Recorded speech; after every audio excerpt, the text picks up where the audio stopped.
Magandang umaga po, narito ang latest na weather update ngayong araw ng Lunes, December 9, 2024. Sa kasalukuyan po ay wala tayong binabantayan na LPA o bagyo sa loob at labas ng ating Philippine Area of Responsibility, bagamat asahan pa rin po natin malaking bahagi ng ating bansa ay makakaranas ng maulan na panahon dulot po ng mga weather systems na nakakaapekto po sa ating kapuluan. So isa-isayin po natin yung mga weather systems na nakakaapekto ngayon sa ating bansa. Unang-una po itong northeast monsoon o hanging amihan, nakakaapekto po sa may bahagi ng Hilagang Luzon or Northern Luzon area. Magdudulot po ito ng maulap na kalangitan na may kasamang mga pag-ulan sa may bahagi po ng Cagayan Valley, pati na rin sa may Cordillera Administrative Region. At dito po sa ating latest satellite image, nakikita po natin itong linya ng mga kaulapan na nakakaapekto sa may bandang Southern Luzon area. Ito po yung pagsasalubong ng malamig at mainit na hangin, yan po yung shear line. At nakikita po natin na magdudulot or nagdadala po ito ng mga kapal na kaulapan sa malaking bahagi po ng Southern Luzon area. Kaya asahan po natin ang maulan na panahon sa malaking bahagi po ng Katimugang Luzon. Samantalang dito naman po sa may bahagi ng Palawan, Visayas at Mindanao, may namamataan din po tayong mga kapal na kaulapan na posible pong or magdudulot din ng maulan na panahon sa malaking bahagi po ng Visayas at Mindanao. Gayon din sa may Palawan, yan po yung Intertropical Convergence Zone or ITCZ at asahan po natin na posible po itong magdulot ng makulimlim na panahon sa malaking bahagi ng Southern Philippine area. Dahil po ito dito sa mga tatlong weather systems na nakakaapekto po sa ating bansa, magiging maulan po ang panahon sa malaking bahagi po ng ating kapuluan. Sa mga susunod na araw, itong shear line po ay posible pa rin po magdulot ng maulan na panahon. So bukas po, maaaring mas maraming lugar pa ang makakaranas ng maulan na panahon, dulot naman ng epekto ng shear line. Meanwhile, bukas ay posible pa rin po magpatuloy yung epekto ng Intertropical Convergence Zone sa may bahagi ng Visayas at Mindanao, ngunit mas mababawasan po yung mga areas na makakaranas ng maulan na panahon. Alamin naman po natin ang magiging lagay ng panahon ngayong araw dito sa may bahagi ng Luzon. So nabanggit po natin kanina na yung northeast monsoon, pati na rin yung shear line ay nakakaapekto sa ilang bahagi po ng Luzon area. So particularly dito po sa may Cagayan Valley, pati na rin sa may Cordillera Administrative Region, magiging maulap po ang kalangitan at may kasama po ng mga light to moderate na mga pagulan dulot po na epekto ng hanging amihan. Samantalang sa may bandang Quezon, pati na rin sa may ilang bahagi ng Bicol Region or sa may Bicol Region area, as well as yung mga karatig na probinsya, dyan po sa Rizal, Laguna, Batangas, pati na rin sa Marinduque, Romblon, as well sa Oriental Mindoro, magiging makulimlim po yung panahon natin ngayong araw, except na lamang po ay, makakaranas din po ng mga kalat-kalat mga pagulan, pagkidlat at pagkulog dulot naman po na epekto ng shear line.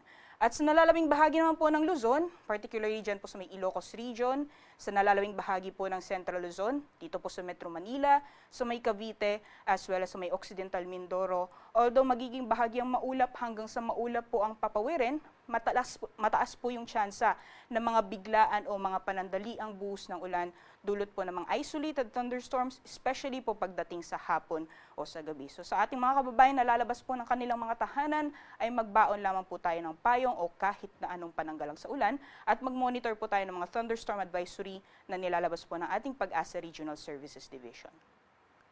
Para naman po sa temperature forecast para sa mga piling syudad dito sa Luzon, medyo may kababaan po yung mga maximum temperatures po natin dahil inaasahan po natin magiging makulimlim ang panahon sa malaking bahagi ng Luzon area. So dito po sa Tugigaraw, nasa 27 degrees Celsius maximum temperatures lamang inaasahan natin at 30 degrees Celsius maximum temperatures naman para sa Lawag. Agwat po ng temperatura para dito sa Baguio ay maglalaro na 16 hanggang 23 degrees Celsius. Dito naman po sa Metro Manila ay nasa 24 hanggang 31 degrees Celsius, 25 to 30 degrees Celsius para sa Legazpi City. At para naman po dito sa Tagaytay ay maglalaro na 21 hanggang 29 degrees Celsius. Sa magiging lagay naman po ng panahon sa nalalabing bahagi po ng ating bansa dito po sa Palawan, Visayas at Mindanao, gaya po ng nabanggit natin kanina, dahil sa epekto ng Intertropical Convergence Zone ay asahan po natin na buong araw magiging makulimlim ang panahon at may kasama po itong mga kalat-kalat mga pugulan, pagkidlat at pagkulog. Para naman po sa temperature forecast para sa mga piling syudad dito sa Palawan, Visayas at Mindanao, medyo may kababaan din po yung mga maximum temperatures po natin, naaabot ng 29 degrees Celsius lamang dito sa may Kalayaan Islands, 30 degrees Celsius naman para sa Puerto Princesa, 31 degrees Celsius maximum temperatures para sa Iloilo, Cebu, pati na rin sa Tacloban. Samantalang sa Cagayan de Oro, aabot din po ng 31 degrees Celsius at 32 degrees Celsius maximum temperatures naman para sa Zamboanga, pati na rin sa Metro Davao. Sa ngayon po, ito yung ating latest na weather advisory as of 5 a.m. So babala po ito ng mga posibilidad na malalakas na buhos ng ulan sa susunod na 24 oras. So itong areas po na highlight, yung mga probinsya na highlighted ng yellow, yan po yung mga lugar na posible pong makaranas ng moderate to heavy na mga pag-ulan. So 24-hour accumulated na pag-ulan po ito. So maaaring umabot po ng 100 millimeters yung mga pag-ulan na mararanasan sa susunod na 24 oras. Particularly po sa mga probinsya ng Aurora, dito po sa Quezon, ganyan din sa Camarines Provinces, sa may Catanduanes, Albay, Sorsogon, Northern Samar at Eastern Samar, gayon din sa may Dinagat Islands, pati na rin sa Marinduque at Oriental Mindoro, as well as dito po sa may Palawan. So yung mga nabanggit po natin na lugar, for the next 24 hours, maaring malalakas po yung mga pagbuhos ng ulan na mararanasan po natin. Highly susceptible po yung mga areas na nasa low-lying areas or yung malalapit po sa mga ilog, posible po yung mga pagbaha, as well as yung mga pagguho ng lupa, lalong-lalo na po sa mga highly susceptible na areas. So, doble ingat po sa ating mga kabayan dito po sa mga nabanggit na lugar ngayong araw po ito. Samantalang sa kalagayan naman po ng ating karagatan, meron po tayong babala sa matataas na mga pag-alon sa dagat baybayin po ng Northern Luzon at Eastern Seaboards ng Central Luzon.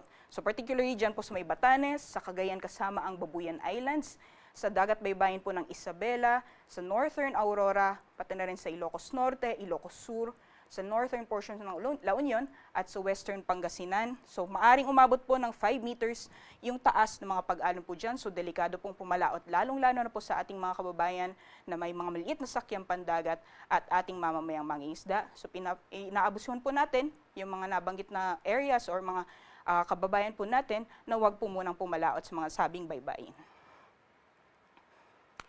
Ngayong umaga, ang sunrise po natin 6:10 a.m. at lulubog po mamayang 5:27 p.m. Para sa karagdagang impormasyon, bisitahin lamang po ang aming social media accounts at ang aming website bagong.pag-asa.dust.gov.ph. Yan lang po latest mula dito sa Pag-asa Weather Forecasting Center. Ako po si Rhea Torres, magandang umaga po at ingat po tayong lahat.